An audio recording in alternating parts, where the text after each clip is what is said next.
Today is a day that was marred with violence and anxiety for too many around the country. Following the death of Charlie Kirk yesterday, following the we're at war statements made by many on the right last night, following Donald Trump blaming the radical left for Kirk's killing, we're now seeing the result of a country that is divided, a country that is scared, a country that is anxious beyond belief. And today, three HBCU colleges across the country were forced to shut down, lock down, due to campus threats. Alabama State University, Virginia State University, Hampton University, Spelman, Clark Atlanta, and Southern University. They either went into lockdown or canceled classes after receiving potential threats. The FBI said that the threats appear to be hoaxes with no evidence of credibility. In Washington, D.C., the Democratic National Committee headquarters also was evacuated today, experiencing a bomb threat that thankfully also was not found to be credible, was a hoax. In Rhode Island senior lawmakers received bomb threats to their emails today. Local authorities are actively investigating the threats sent to the emails. And at UMass Boston, within the last hour, there were reports of shots fired at the university with students running for their lives, evacuating a building on campus. Now, there are some reports to suggest that this too may have been a result of a hoax. But right now, there is a mass police presence, and authorities continue to investigate what is happening at the university. When I tell you that the past 12 hours of today has been one of the hardest days to report on, I mean it. Because right now we are seeing a nation in disrepair, a nation divided, a nation scared. But I cannot stop reporting even when there are threats against me, even when people want me arrested. For what? I don't know. But we need to continue fighting and pursuing for the truth, and that is what I will do. So please consider subscribing to support my work or sending a one-time donation via Venmo to Aaron-Parnas. Let's talk about Charlie Kirk and the update regarding that massive manhunt into Kirk's alleged shooter. A large-scale manhunt is currently underway for the shooter responsible for killing Charlie Kirk. The FBI has released photographs of the shooter, has offered a reward of up to $100,000 for any individual who could provide information as to the shooter's whereabouts.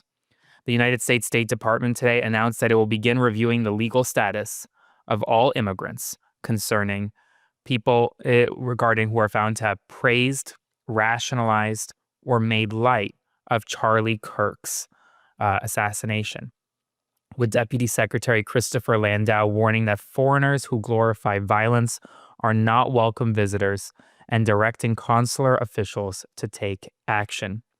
FBI Director Kash Patel is on his way, maybe already even in Utah, to oversee the investigation, reflecting the gravity of the case at this hour. There are reports this morning of transcriptions made on certain bullets that were used by the shooter. Those reports have, in a lot of ways, have been walked back. They've been walked back. We don't have any confirmation as to whether there were transcriptions on the bullets. Right now, there is a lot of misinformation regarding the motive behind the shooting. We don't know who did it. We don't know why it was done. And it's important that people stop spreading misinformation before it's too late. Authorities tracked the shooter's movements from after he fired from a rooftop location and fled the scene. A high-powered rifle and ammunition, which had these phrases scrawled on them, were recovered nearby. Donald Trump announced that he will be awarding posthumously Charlie Kirk the Presidential Medal of Freedom, which is the nation's highest civilian honor. And Air Force Two has officially landed in Utah. Vice President Vance canceled his trip to the 9/11 memorial, instead went to Utah today, where he will accompany Kirk's casket from Utah to Arizona, where his funeral will ultimately be held in Phoenix, Arizona. That's all we know on Kirk. In other news, Kirk's assassination has left members of Congress across political parties fearful for their safety, leading to postponed or canceled public events, increased police patrols. Lawmakers are now, some of them are carrying firearms. Capitol Police report record levels of threats, and leadership is reviewing security measures because many lawmakers right now are saying that protections are simply inadequate. Members of Congress are demanding more security from leadership. We'll see if Mike Johnson acquiesces and gives it to him. Brazil's Supreme Court convicted former President Jair Bolsonaro of plotting a military coup to stay in power after losing the 2022 presidential election, with the judges declaring him the leader of a criminal organization that sought to undermine democracy.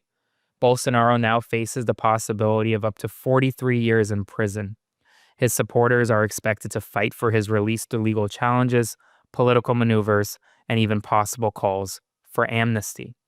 After a fact-finding trip, U.S. Senators Chris Van Hollen and Jeff Merkley accused Israel of carrying out a systematic campaign to ethnically cleanse Palestinians from Gaza through mass destruction of homes, severe restrictions on humanitarian aid, and forced displacement, warning that the United States is complicit by funding these actions.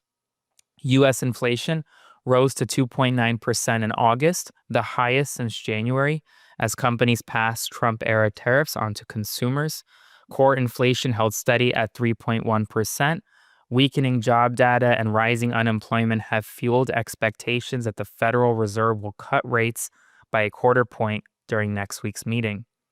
Nadine Menendez, the wife of U.S. Senator Bob Menendez, was sentenced to 4.5 years in prison for her role in a bribery scheme involving cash, gold bars, and a luxury car in exchange for her husband's political influence. Paramount Skydance, recently formed after David Ellison Skydance acquired Paramount, is preparing a majority cash bid for Warner Brothers Discovery. If successful, the Ellison-backed takeover would unite Paramount's assets with Warner Brothers Discovery Studio, HBO Max, and cable networks like CNN, TBS, and TNT in what could become one of Hollywood's largest mergers. On a personal note, I will continue reporting no matter what. Yes, I am tired. Yes, I am burnt out. Yes, honestly, I don't know how much I want to do this right now. But the public deserves the truth. You deserve the truth. America deserves the truth. And I'm going to keep fighting for it in a neutral and unbiased way because that's what you deserve. That is what you deserve. So I'll see you in the morning. Make sure to subscribe to support my work and stay tuned for the next update. Hey folks, Aaron Parnas here. Thank you so much for watching The Parnas Perspective. Please consider subscribing to support our work as we grow this independent news media entity into something that rivals mainstream every single day. Thanks so much, and I'll see you soon.